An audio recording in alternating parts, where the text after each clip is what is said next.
This is Dr. Stephanie Patterson, the Associate Professor of Bassoon at the North Carolina School of the Arts, and here are my tips for preparing the NCMEA All-State Etudes.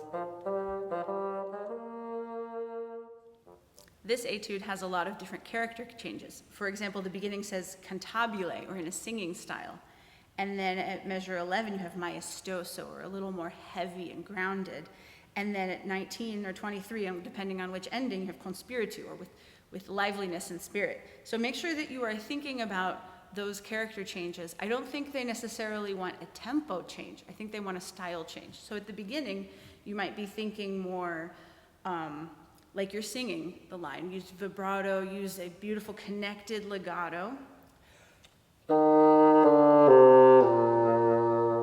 Keep your air flowing between the notes. When you get to the maestoso, you might use a heavier articulation, a little more sound.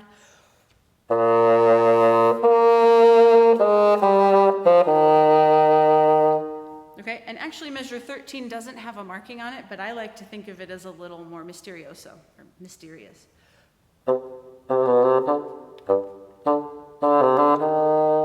Like something's tiptoeing somewhere. And at the end, the conspiritu is a little more like energetic, so you might bring a little energy at the very end. Think of raising your eyebrows and smiling. This etude has phrases that often go over rests, okay? So the rest doesn't mean the phrase is over. Otherwise, you would have a lot of really little short phrases, and it would be like you speak in really short sentences with spaces. But what you want is a feeling of spaces in the sentence, but the sentence keeps going. So if you can think of almost like you're keeping the sound going through the rest even though you're playing the rest.